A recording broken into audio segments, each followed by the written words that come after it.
Bismillahir Rahmanir Rahim. We live in a world where things happen on a daily basis which don't go according to plan. But the reality of the situation is that while things may not go according to our plan, everything is actually going according to the plan of Allah. Because the reality is, nothing is actually in our control. Everything that exists is in the control of Allah. Now there are many things in the Quran. There are things from history. There's things on a daily basis that go different to how we would like it to be. But the thing is that the timing of Allah is perfect, and everything happens for a reason. We may not understand that reason, but that does not mean that there is no reason behind it. So when a person looks in the Quran, there is a surah that Allah calls the best of stories, Surah Yusuf. And there are so many lessons that Allah teaches us in Surah Yusuf. But amongst the stories that are contained within, or the lessons at least contained within the story of Surah Yusuf, is the fact how Hazrat Yusuf alayhi salam came, being distanced from his father, being taken as a slave, growing up in another country, going to jail, all of that. But what you notice is that not one of these things was something that they wanted. Hazrat Yaqub alayhi salam did not want to be separated from his young child that he was so dear of. Hazrat Yusuf alayhi salam didn't exactly want to spend years in prison, and so on and so forth. None of these things were good things, as we would call it, but yet each and every one of these things happened for a reason that we see today. When we read the ayat of the Quran and what had transpired, we understand somewhat of the wisdom behind it. But at the time, a person may not necessarily understand the wisdom. So when a person looks at it, if Hazrat Yusuf alayhi salam was not taken from his father and taken to another country, Hazrat Yusuf alayhi salam would not have grown up over there. All of this happens, and then at the time, as the surah continues, it reaches the point where difficulty, famine and things befalls his parents and family back home, and now they travel to this country of Egypt, where they hear of this Aziz who is very generous and he will look after the people and give them food and stuff like this. And so the brothers of Hazrat Yusuf alayhi salam make their way across, and they come there, and Hazrat Yusuf alayhi salam, now being in this position as the governor, not the governor, but the minister of the king, is able to have this power in the land that he can do this. But all of this had a price to pay. Hazrat Yusuf alayhi salam had to be separated from his father. He had to come to Egypt, grow up in the house of the Aziz at the time, and then end up going to jail. Not only did he go to jail, but he remained after the cook, as the Mufassirin have mentioned, the one who was freed from the prison. One was killed and the other prisoner was freed. And that prisoner who was freed, he forgot to mention Hazrat Yusuf alayhi salam. And what happens is that Hazrat Yusuf alayhi salam remains for a few more years still in jail.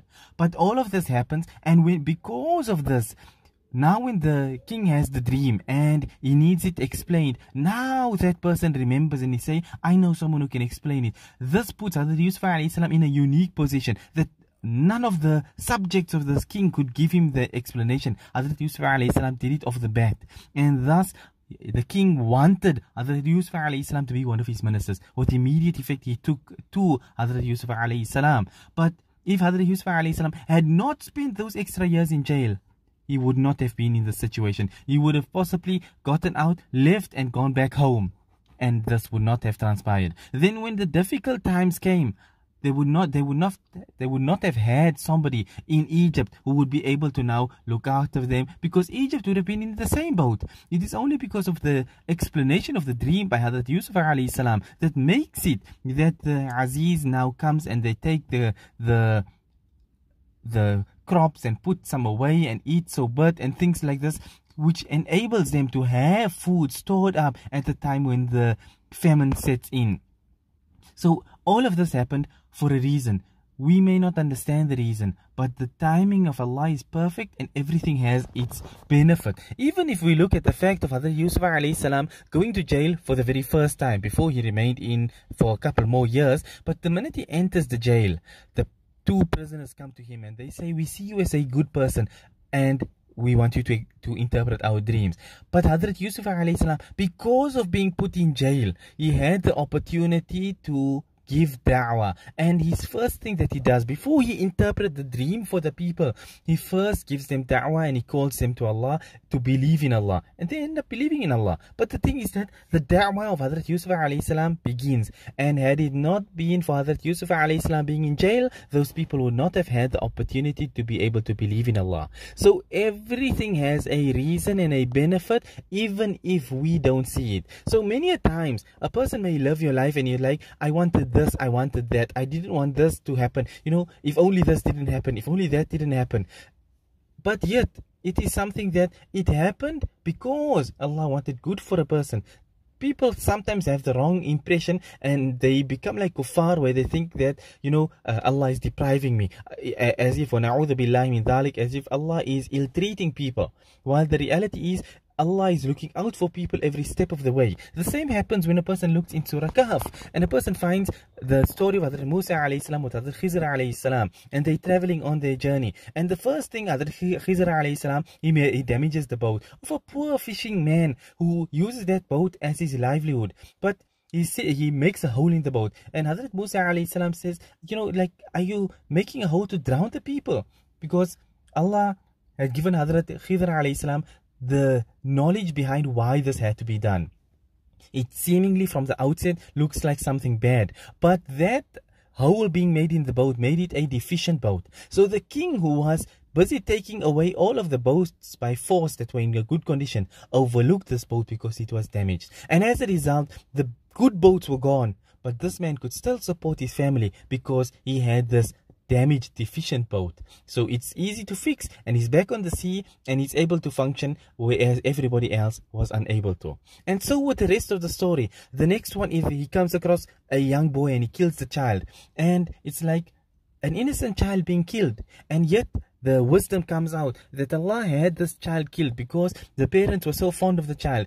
The child would grow up to become a kafir, and if it were not for the fact that the child was killed now, then when that child becomes a kafir later on, the parents would follow him into kufr. So instead, the child is killed as a Muslim, and the parents grow old and die upon Islam. So the whole family dies upon Islam, whereas otherwise all of them would have died upon kufr. But had this not happened, then none of that would have happened either. So everything, no matter how bad it may seem, you know, I didn't want this must happen, you know, I wished for anything to happen but this. But it happens because the timing of Allah is perfect, and Allah knows why this must happen. And no matter how opposite to what a person wants, that, you know, I wished for this, I made dua for this, I asked day and night for it, I woke up for tahajjud for it, I asked for years on end and nothing has changed. It does not mean that your du'as are not being heard. In fact, if a person were to have their du'as not answered in this world, Allah keeps it for a person on the day of Qiyamah as well. And then when a person sees the reward of it, you'd have said that I wish none of my du'as were answered in this world, based on the results of how you see it on that day. So the thing at the end of the day is that we should take cognizance of the fact that Allah is in control, not us. And Allah wants good for us, not bad. When Allah sends a calamity, it is for us to turn back to Allah. When Allah sends good times, it is for us to remember Allah. So whenever anything difficult, anything bad, anything contrary to what we want happen, we must remember that the timing of Allah is perfect. And even if we can't see it, that does not change the fact that the wisdom of Allah is behind that decision for that seemingly bad thing which happened.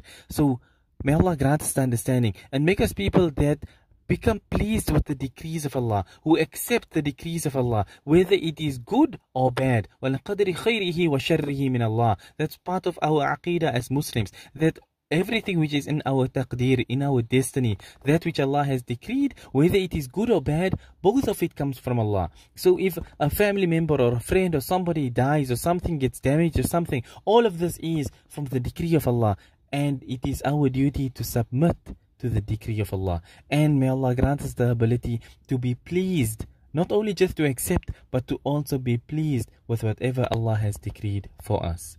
Ameen ya Rabbil Alameen. Wa akhiru da'wana anil hamdulillahi Rabbil Alameen.